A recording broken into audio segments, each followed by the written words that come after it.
Hey everybody, Shoebox Legends here. Thanks for joining me for another look through some of the contents of my Sportlots box here. So, done a couple installments of this already, but basically this is everything that I bought and had shipped to my Sportlot box for probably about 6 months or so earlier this year.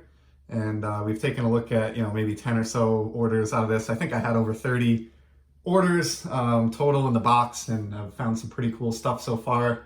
It's been so long since I ordered some of this that I kind of have forgotten some of what I ordered, so it's been fun looking through these. And we'll just rip off a few more today and kind of see what awaits. I don't know what's in all of these, but I do have my Sportlots history in front of me on the laptop here, so I can kind of look into some of these if I don't recall what the backstory was behind each of these pickups. And we'll just go through a handful and try to keep this video, under 15 minutes in length here.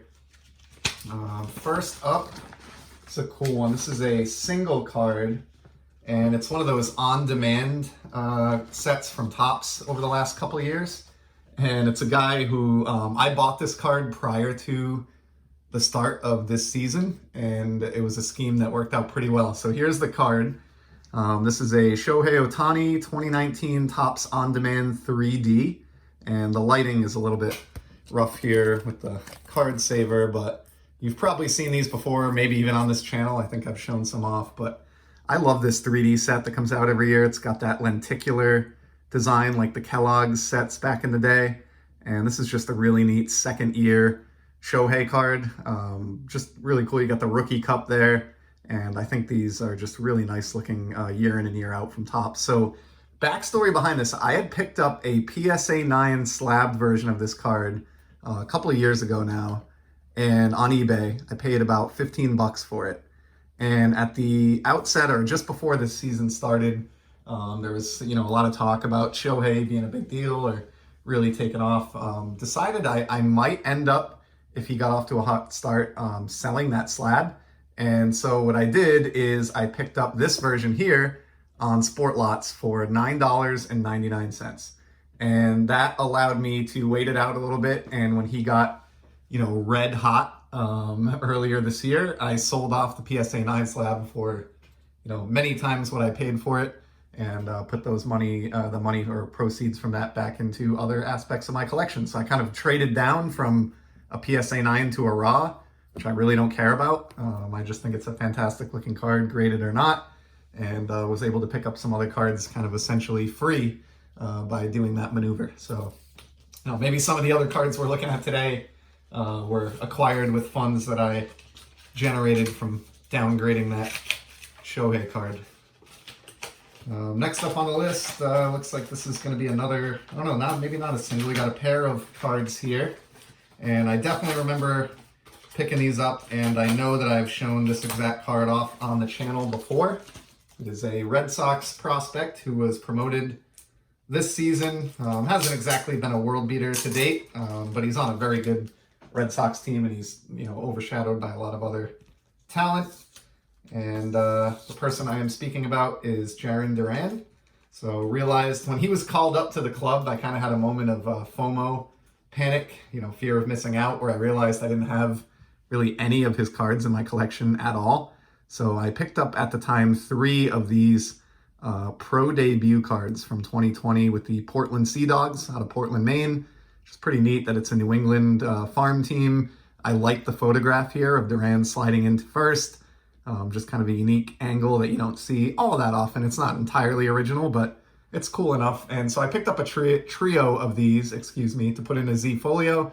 At the time, I had one of them shipped right to me, but the seller that I bought these other 2 from, it was more economical to send them to the box. So got these for $1.50 a piece. Honestly, that's probably about fair value. I really don't know what this card has done. It's not a high dollar card by any means, just a base card. But for $3 for the pair.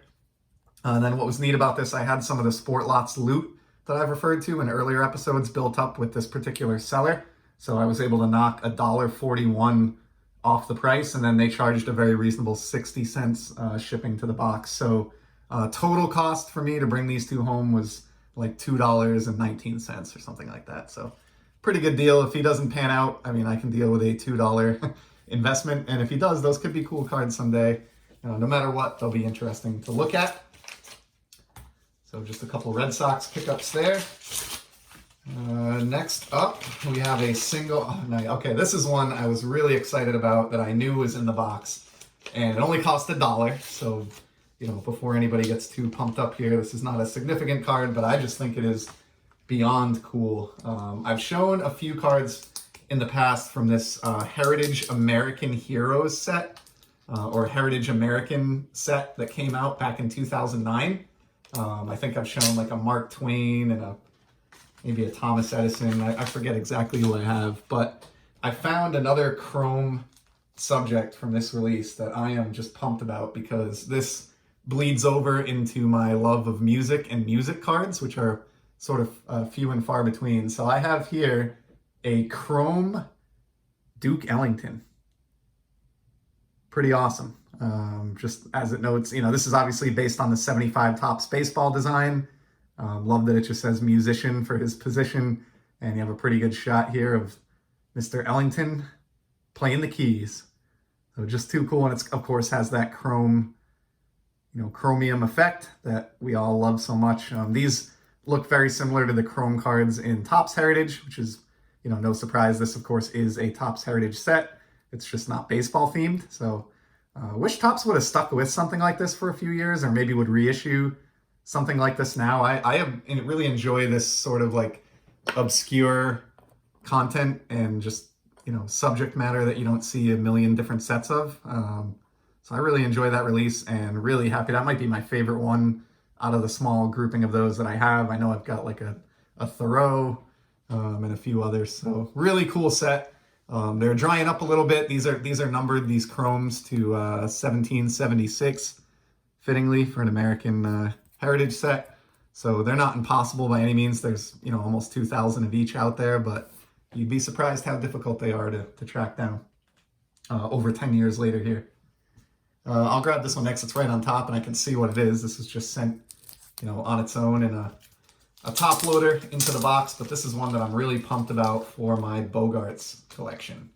Obviously, if you've tuned into the channel with any regularity, these first, 6 or 7 months here, you've probably already heard that I am a pretty big Xander Bogaerts collector. He's been my favorite player since he broke into the league years back, and always looking for opportunities to add to my collection of his, particularly more obscure or harder to find cardboard. And I think I did pretty good with this one. So this is from 2017 Topps, of course. Not one of my favorite sets ever, to be honest with you. But Xander does have a pretty nice photograph, at least. But this is a black parallel. And that, for those of you that collect Topps flagship baseball, you probably know that's a relatively rare parallel that's been around for quite some time now. Goes back, a number of years. They're much tougher than the golds, which are numbered out of the year of production. So in 2017, a Xander Bogaerts gold parallel will have 2017 copies. But the black in 2017, as we can see on the back, had just 66 copies. And that increments up by 1 each year, I think. So, pretty tough card out of 66. Got this for $10 even, with $1 shipping to the box. Not maybe a huge bargain. I think that's probably a fair price, but I don't have a lot of black in my collection for Bogaerts, and when you run across those, anything numbered 75 or less, from a Topps flagship for $10 or less, it's just kind of hard to turn that down. And in this case, I couldn't help myself. I didn't turn it down, and I've got a new Bogaerts black for the PC. We'll do one more here as we approach 10 minutes. And it looks like we'll have at least 1 or 2 more installments down the road of the contents of the box, which is just fine with me. Oh, cool. So this one has a couple of cards in it, and they are both power slugging legends of baseball. The first one here is a legend, especially for my hometown team, the Boston Red Sox, Big Papi. And this was his final Topps Chrome card. Or no, actually it isn't. I take that back. He has a 2017. So this is his penultimate Topps Chrome card from 2016. The pink refractor version, of course. And I love this one really just because of the photo. I think the tip of the cap to the crowd there is very fitting for like a late career type card, and someone that obviously provided a lot of really good memories to the Fenway faithful. And so just thought this was too cool to pass up. It was available for $1.49, and these aren't serial numbered or anything, these pinks, but they don't get easier to find as the years roll by. And I do think David Ortiz is someone who's maybe been a little bit underappreciated in the hobby traditionally, and has sort of a lot of room to grow in value over the years. So wanted to snag that one for my Red Sox collection while it was still relatively affordable, which it absolutely was. And then to go along with that, this is going to be definitely the most expensive card that we've looked at today, and one of the more expensive ones I have ever purchased on Sportlots. So I typically, I've mentioned this before, stay in like the $10 or below range on Sportlots just because of the lack of photographs. But this particular card I wanted very, very badly, and I ponied all the way up $19.99 to bring this home. This is from Top Stadium Club Baseball, and it's a parallel that you don't hear a lot about, or at least I don't seem to, but I absolutely love it, and that is gold minted. And we have here from the 2017 Stadium Club release, a gold minted Hank Aaron with a fantastic photograph that was obviously taken in a press conference post number 715. You can see in the background there. Loved this photo in 2017 Stadium Club. I have the base card of this, but these gold minted parallels are really, really cool. They're easy to identify because they are not Stadium Club Chrome. You can see in the upper right corner, this is just a Stadium Club card, not a Stadium Club Chrome, but it has that refractor finish and a gold tint applied to the photograph. So I believe this is the very first year, 2017, that Stadium Club made these parallels, and they have existed every year since, right up to and including the 2021 release that came out earlier this summer. They are not serial numbered. They feature the same standard card back as the base card, except that the card number is SCC-2 refractor. And they're really tough. I believe these are case hits in Stadium Club, or at least were for the first few years, meaning you would just get one single gold minted refractor of any player in a hobby case. And, with the Stadium, and I believe every single player on the checklist is included, to my knowledge, in the gold minted parallel. So, with 300 or more cards in an average Stadium Club set, you may have to open as many as 300 cases with good collation to get, the one subject that you would hope to pull. So, a Hank Aaron specifically, gold minted, is probably a 1 in a couple hundred case pull. So for $20, I thought that was well worth it. This one may be making a future appearance because I am considering, I've always been a Hank Aaron fan, and I'm working on his vintage Topps run in PSA slabs, but I also look for modern ways to enjoy the legends of old that I like collecting. And I'm considering kind of making a little project where I chase every Hank Aaron gold minted parallel out of Stadium Club. He's been in, I think, if not every set since these debuted, at least 2, 3, 4 of these that are out there.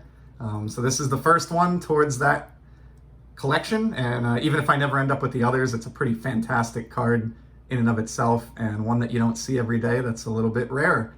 And of course, one of the greatest, if not the greatest, offensive player, certainly of the modern era, right up there with Willie Mays and others. So that's a wrap. I've been blabbing on for 14 minutes, so we'll cut this here. But as always, really, really appreciate your support of my channel and taking a few minutes of your valuable time to come by here and check out my baseball card collection with me. So I hope to see you again soon. I'll certainly be back with some more sports card content. And until then, I hope everyone takes care.